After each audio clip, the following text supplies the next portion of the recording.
আর ঠিক 40 মিনিটের মধ্যে আমাদের তো কোর্টে পৌঁছতে হবে। আমি ট্যাক্সি ধরে চলে যাচ্ছি, তুমি নিজের গাড়ি নিয়ে চলে এসো। দাঁড়াও মেঘ,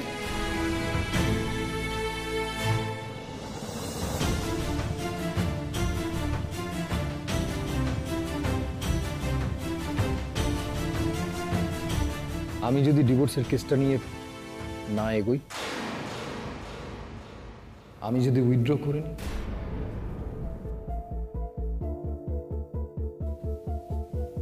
হ্যাঁ মেঘ, আমি যদি কোর্টে গিয়ে বলি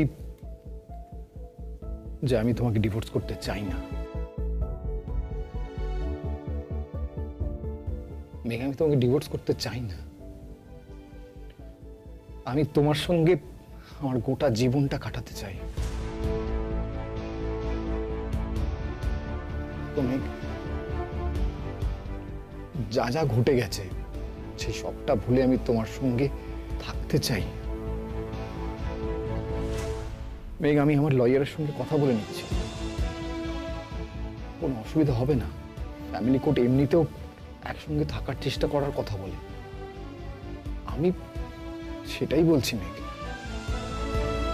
আমরা আর একবারের জন্য চেষ্টা তো করি। এটাই তুমি বলতে চাইছিলে, তাই তো?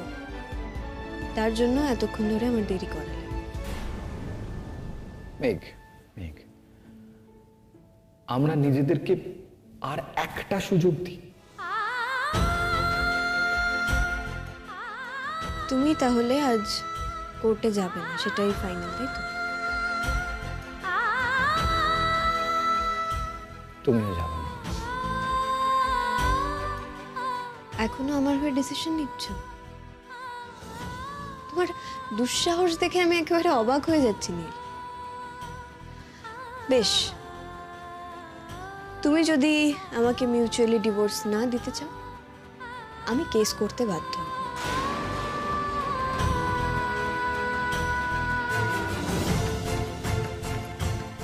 আর একটা কথা ভালো করে মাথায় গেঁথে নাও, এত কিছুর পরে আমি তোমার সঙ্গে এক ছাদের তলায় থাকবো না, তোমার সঙ্গে সংসার করতে পারবো না। এবার তুমি বলো, কোর্টে যাবে হ্যাঁ কি না?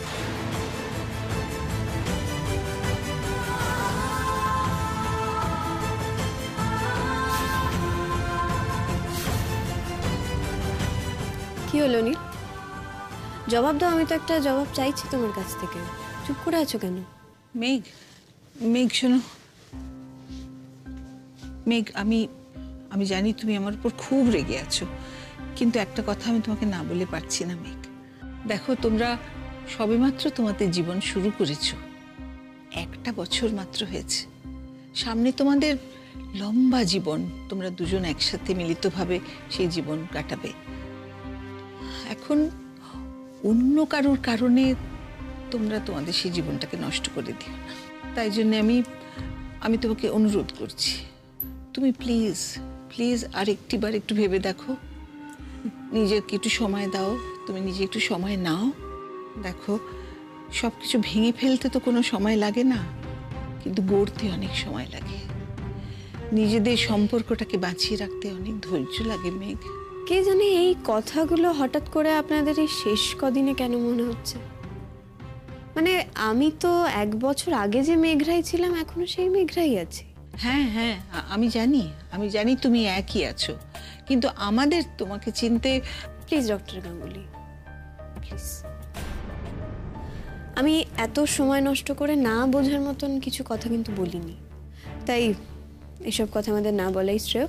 আর নীল, আমাদের তো কোর্টে যেতে হবে, আমিও যাচ্ছি, তুমিও চলো, কারণ এখানে দাঁড়িয়ে বেকার সময় নষ্ট করে তো কোনো লাভ নেই। মেঘ, এটা তোমার অকারণে সময় নষ্ট করা মনে হতে পারে, কিন্তু আমার নয়।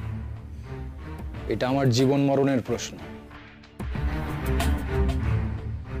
আর একটা কথা তোমাকে বলে দিই মেঘ, আমি কোর্টে যাব না। আমি পিটিশনটা উইথড্র করব, আর আমি ভরসা রাখি তুমিও আমার কথা শুনবে, বুঝবে। আর নিজের জায়গায় ফিরে আসবো। এটা তো আমার নিজের জায়গা নয়। আসলে কি বলতো, নিজের জায়গা কাকে বলে না সেই বোধটাই তোমার নেই। যাই হোক, আমি কোর্টে যাচ্ছি, সেখানেই তোমার জন্য অপেক্ষা করব।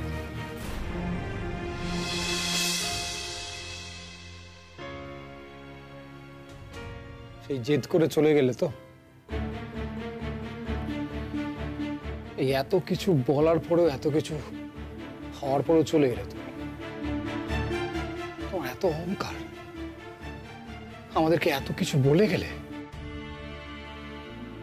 নীল, ও যা যা বলেছে তাতে আমি কোনো অন্যায় দেখি না। ওর মতো একটা নরম ভালো মেয়েকে আমরা এই অবধি টেনে এনেছি, আর এখন আমরাই সো কল্ড ভালো হয়ে ওকে নিয়ে টানাটানি করছি। আমরা ওকে রিজেক্ট করতে এতটুকু সময় নিই, আর আজকেও ও সমস্ত মতামত উপেক্ষা করে ওকে টেনে হিঁচড়ে এখানে আনার প্ল্যান করতেও সময় নিচ্ছি না।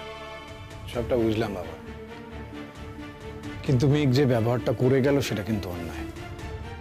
দেখো, এখানে তোমাদের সকলকেই অপমান করে গেল। না, সেটা অন্যায় নয়। আমরা নিমেষের মধ্যে পাল্টে যেতে পারি, তার মানে এই নয় যে ওকেও সেটা করতে হবে। দাদু ভাই, আজ কিন্তু মেঘ দিদি আমার চোখে অনেক বড় হয়ে গেল। কি বলছেন কি মা? আমরা সব গুরুজনেরা মিলে ওকে এতবার করে বোঝালাম, তবুও নিজের জেদ থেকে সরল না। কি কি বললে? গুরুজন?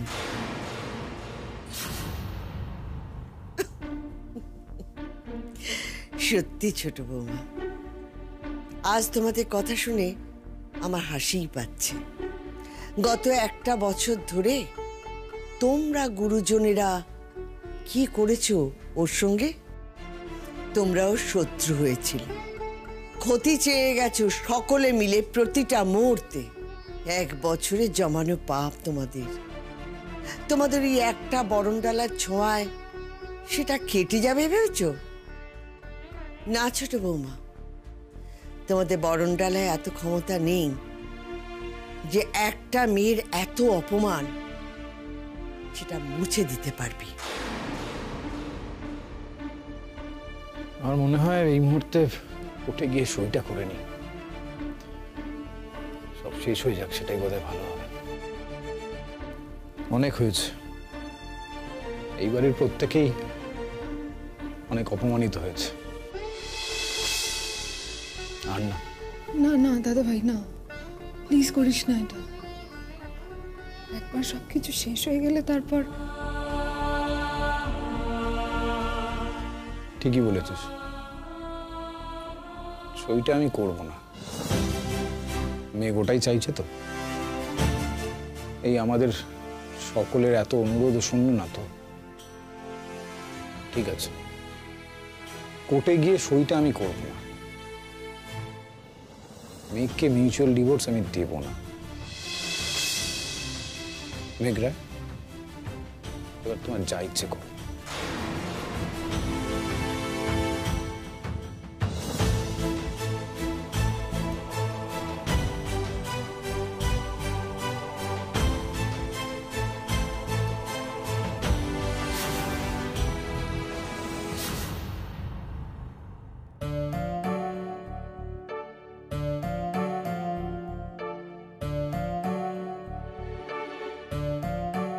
নীল আসবে না বাপি। আমার জীবনের শেষ দিন অবধিও ওর আমাকে জব্দ করা শেষ হবে না। এভাবে না এসে তো আমাকে জব্দই করতে চাইছে। হ্যাঁ, ও আমাকে আবারও ঠকালো, এইভাবে ঠকালো। ও কোনো কিছু আমার লাইফে স্মুথলি হতে দেবে না বাপি।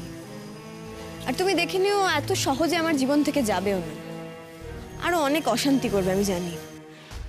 আর বাপি, আমার কি মনে হয় জানো তো, নীল এবং নীলের পরিবার এরা না আমাকে এভাবেই বোধহয় ব্যবহার করবে। যখনই ওদের ভালো লাগবে আমার উপর এরকম প্রেশার ক্রিয়েট করবে। একটা অনেস্টলি কথা বলবো, ওদের এই ব্যবহারগুলোর থেকে না, ওদের যে আমাকে পছন্দ না করাটা, সেটা আমার হ্যান্ডেল করতে অনেক বেশি ইজি হতো। এটা আমি পারছি না বাপি নিতে।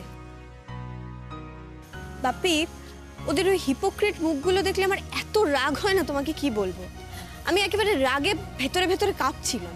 তুমি ভাবতে পারবে না ওরা কতটা নির্লজ্জ। শান্ত শান্ত শান্ত। একটা দুশ্চিন্তা আমার হচ্ছিলই। নীলের গত কয়েকদিনের ঘটনা দেখে এটা আমার মনে হয়েছিল যে কিছু একটা গন্ডগোল করবে। তার জন্য ওর সঙ্গে যাওয়াটা তোর আমার পছন্দ হয়নি, কিন্তু ও যে এইরকম করবে সেটা আমি।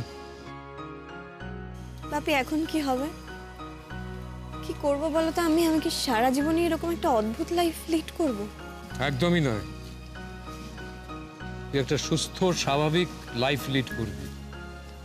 তুই একেবারে তোর মতো করে, তোর শর্তে, তোর জীবনে তুই বাঁচবি।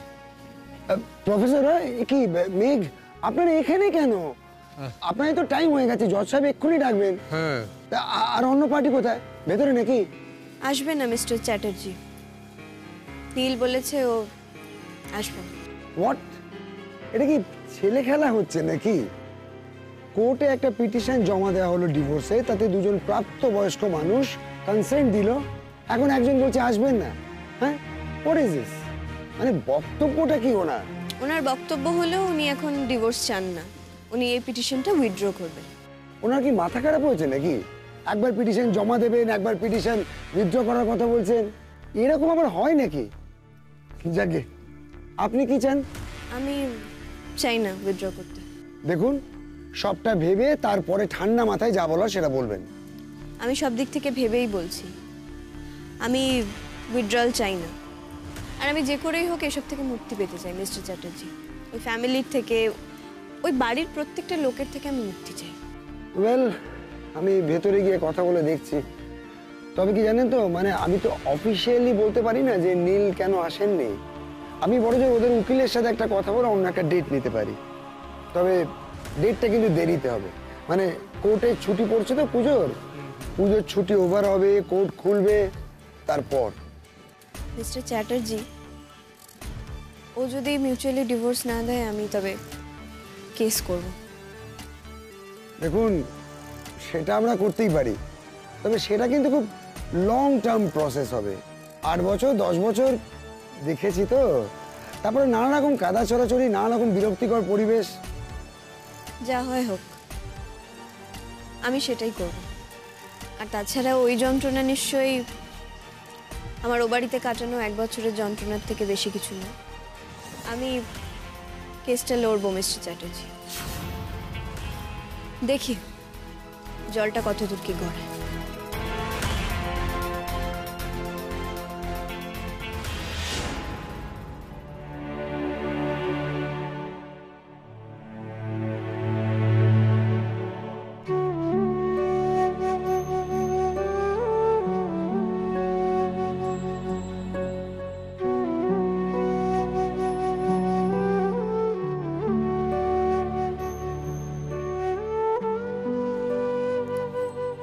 এইভাবে ঘরে বসে ব্রুট করে কি হবে? একটু উঠে বসো না।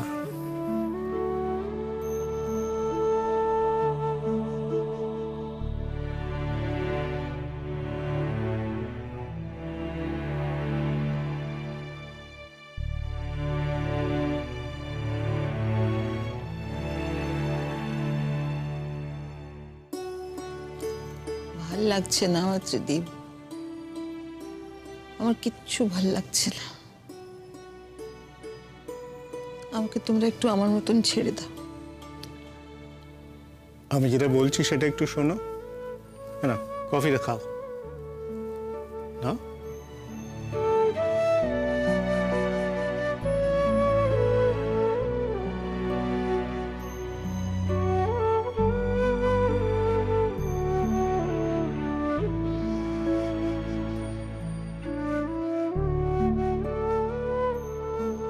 কতদিন বাদে এরকম একটা কাজের দিনে তুমি আর আমি বাড়িতে রয়েছি, তাই না? কতদিন পরে আমি তোমাকে কফি বানিয়ে সার্ভ করার সুযোগ পাচ্ছি বলো তো? ও, 1 কাপ গরম জলে একটুখানি কফি গুলে দিয়ে তুমি এটা বিরাট কিছু করে ফেলেছো। না ম্যাডাম, কফি অতি ডেলিকেট জিনিস, 1 কাপ গরম জলে গুলে দিলেই হয়। তোমার মতোই ডেলিকেট। মুড ঠিক না হলে এমন কিটকিটে তেতো হবে যে মুখে দেওয়াই যাবে না।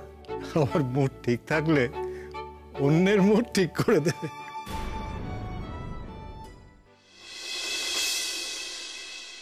ত্রিদীপ, এই সমস্ত কিছুকে আমি এরকম কিটকিটে তেতো করে ফেললাম কি করে বলো তো? কি করে? সবটা তো আমার জন্য হয়েছে, সব নষ্ট করে ফেলেছি তো আমি। আমাদের নীলের জীবন, গিনির জীবন। ছোট আর ভাস্কর তো আগে থেকে চাইনি এটা হোক, কিন্তু শুধু আমার কথাই ওরা মেনে নিয়েছিল। মেঘের কথায় তোদের মনে সন্দেহ ছিল, কিন্তু এই যে আমি বলেছিলাম, আমি একেবারে নিঃসংশয় হয়ে বলেছিলাম, তাই জন্য ওরা সবটা মেনে নিয়েছিল। তুমি তো খারাপ ভেবে কিছু করনি। তুমি কি এত কিছু জানতে? তুমিও তো আরেকজনকে ভরসা করেছিলে। সেই যদি তোমার বিশ্বাস, তোমার ভরসা নিয়ে এরকম ছিনিমিনি খেলে, তাহলে তোমার তো করার কিছু থাকে না। না না ত্রিদীপ, না না, এত সহজে আমি সবকিছু থেকে দায় এড়িয়ে যেতে পারি না। দেখো, আমি খারাপ ভেবে কিছু করিনি এই বলে তো আমি নিজেকে স্তববাক্য দিতে পারি না। আমি যখন দায়িত্বটা নিয়েছিলাম তখন তো আমার আরো আরো অনেক বেশি সতর্ক হওয়া উচিত ছিল। একটা মেয়ের জীবনের দায়িত্ব নিয়েছিলাম আমি ত্রিদীপ, তার একটা গোটা জীবনের দায়িত্ব। কিন্তু সেখানে আমি যে কাজটা করলাম সেটা একেবারে দায়িত্ব জ্ঞানহীনতার কাজ। আর আমার এই ইরেসপন্সিবল কাজের জন্য কি ঘটে গেল বলতো? মেয়েটার জীবনটা, গিনির দিকে আমি চোখ তুলে তাকাতে পর্যন্ত পারি না। মীনাক্ষী, মীনাক্ষী, এইভাবে আত্মধিক্কার তো কোনো কাজের কাজ নয়। যা হওয়ার তা হয়ে গেছে। এবার তোমাকে শক্ত হতে হবে, গিনির পাশে দাঁড়াতে হবে। এইভাবে নিজেকে ধিক্কার দিতে থাকলে কাজের কাজ তো কিছুই হবে না, বলো? কিন্তু আমার নিজেকে ধিক্কার দেওয়া ছাড়া যে আর কিছুই করার নেই ত্রিদীপ। ছোট, ভাস্কর, গিনি, এরা একটি বারের জন্যও আমাকে কেউ কিচ্ছু বলেনি। একবারের জন্য আমার দিকে আঙুল তোলেনি। আমার যে এত বড় একটা অন্যায় সেটা ওরা মুখ বুঝে সহ্য করে নিয়েছে। যদি আমার দিকে একবার আঙুল তুলতো তাহলে হয়তো আমার পক্ষে ব্যাপারটা হয়তো সহজ হতো।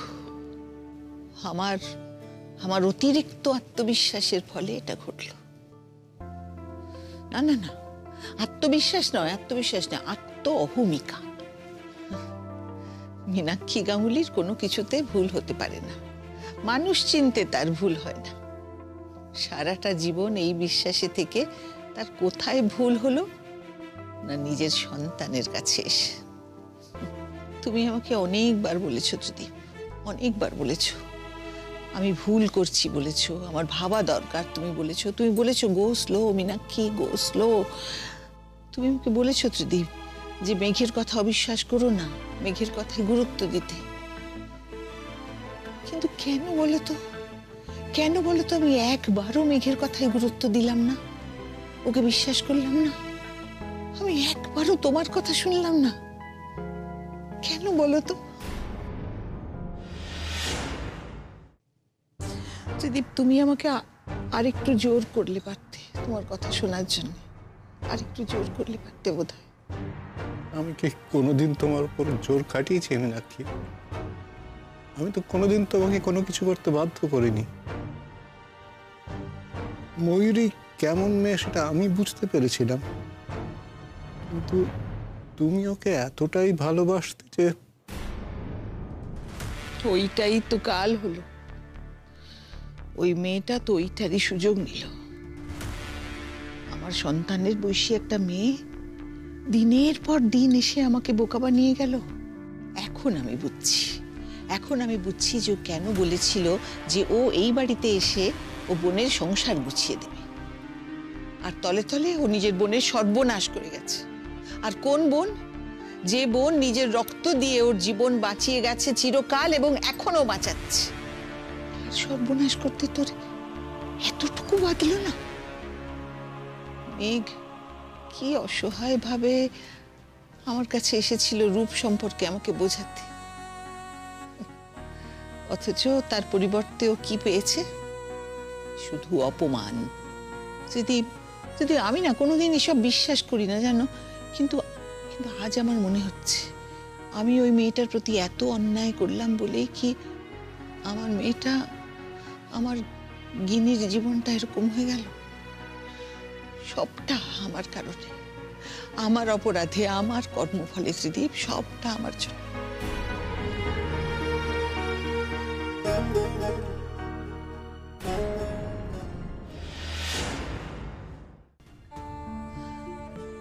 নীলের জীবনটা কিরম হয়ে গেল বলো তো ত্রিদীপ?